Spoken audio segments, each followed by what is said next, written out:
Dead by Daylight is now more than 7 years old, and with the game being this old, it should come as no surprise that it has seen the addition of honestly quite a bit of new mechanics, most of which have actually been kind of game changing really. And because of the ever evolving nature of DBD and its player base, and the fact that the game receives updates so often, I think we have gotten used to these new mechanics and changes so much that we've kind of forgotten how different this game felt prior to their addition. So in this video we're going to take a look at the things in DBD that we now take for granted. And without any further ado, let's get right into it.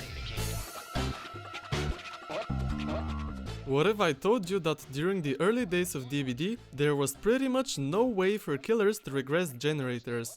The damage generator interaction didn't exist, and there were very few perks, if any at all, that reduced generator speeds. The effects of this were amplified by the fact that survivors actually had quite a bit of stuff on their side that massively increased their generator efficiency. For example, the original brand new parts allowed you to instantly repair a whole generator the same frame they were used, while the actual generators themselves only took 65 seconds to complete. Thankfully, during the 1.4.0 update in early 2017, the generator kicking mechanic was finally added into the game. However, originally generators could regress only 25% at most, and that was over a period of 70 seconds, resulting in a regression speed of only minus 0.286 charges per second. After some time though, this maximum regression limit was removed, and so generators could now fully regress down to 0%, and the kicking interaction was shortened to 2 from the previous 3 seconds. When Dead by Daylight was first released on the 14th of June 2016, survivors originally had pretty much no way to protect themselves after being unhooked. And because of the lack of anti-tunnel perks back then, this of course resulted in killers tunneling survivors very often. On the 8th of March 2017, however, Bill Overbeck was added to DBD, who brought one of the first ever anti-tunnel perks in the game, Borrowed Time. Now, the original version of this perk was a lot different compared to today, but that's a topic for another day. And after receiving like 7 changes over the course of DBD's history, its final update was introduced in the 6.1.0 patch, which was the update which implemented the long-awaited base kit Borrowed Time mechanic. See, prior to that, BT had an absolutely insane usage rate and was by far the most used survivor perk, and stuff like this usually indicates a bigger problem in the game. So in my opinion, the developers did the right thing by adding the base kit Borrowed Time mechanic. Now originally the actual base kit endurance only lasted 5 seconds, and not only did the haste last just 5 seconds as well, but it was only a 7% haste status effect. Thankfully, the community expressed their concerns about this, and so one update later, the duration of both effects was increased by 5 seconds, and the haste was made to be 10 instead of the previous 7%. Yep, that's right, originally there was no Bloodlust. Bloodlust was actually added way after the release of the game, only about 2 months before DBD's first anniversary. This mechanic was implemented with the 1.5.0 update on the 27th of April 2017 as a way to help killers, especially those with lower mobility and or no ranged attacks, catch up to survivors who managed to evade them for prolonged periods of time.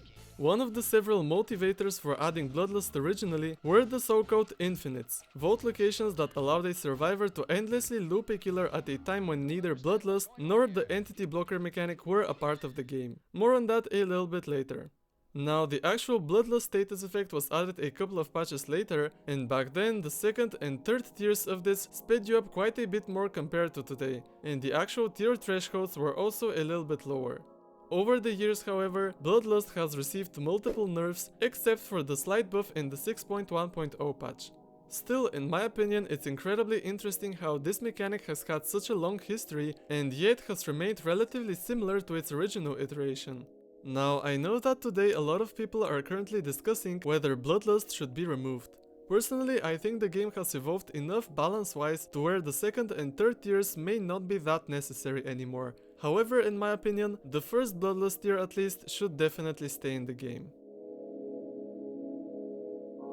Hook camping had been an enormously big problem ever since the game's early days, and originally the developers said that they had tested multiple iterations of a mechanic that would supposedly counter hook camping. However, they would always say that it didn't feel quite right, it didn't match the feel and overall vibe of the game, and that they probably shouldn't implement it.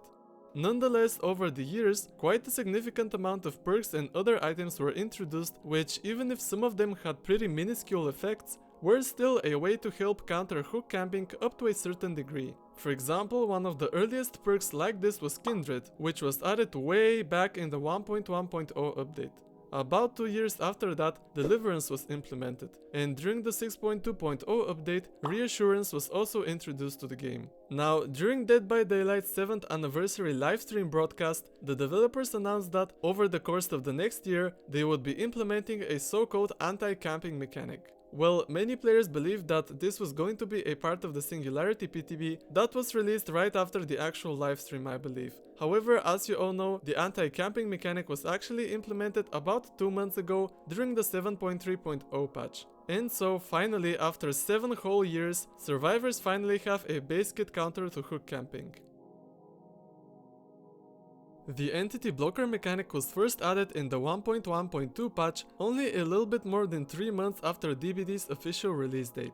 Now, originally this mechanic didn't have the requirement of being in chase in order to be active, however I think it took around 5 votes instead of the current 3 for the window to become blocked by the entity.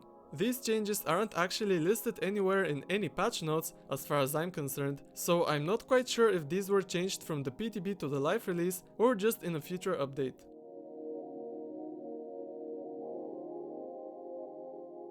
The first killer ever to have a unique chase and tear radius theme was actually Michael Myers, who came out with the Halloween chapter during October of 2016. Now, this might sound kind of strange, but up to the release of the Stranger Things DLC and the Demogorgon, no other killers in DBD other than these two featured custom chase music. So basically for almost 3 entire years, every single Dead by Daylight killer up to that point utilized the default terror radius themes. However, ever since the release of the Stranger Things chapter, all killers now came with unique chase music, except for the original iteration of the Blight, I believe, but he received a custom theme a little later. Just like other older killers who previously had the default music, for example Spirit, Legion and Ghostface. Now, should every single killer have a unique theme? I don't really know. However, I think that Trapper at least should stay with the default music. Well, yeah, I guess that was it. Thank you guys so much for 4,000 subscribers. I just really don't know what to say, I'm speechless. Thank you everyone so very much. Anyways, I really hope you enjoyed this video. If you did, then make sure to let me know by leaving a like. Thank you all for watching and I'll see you in the next one. Bye!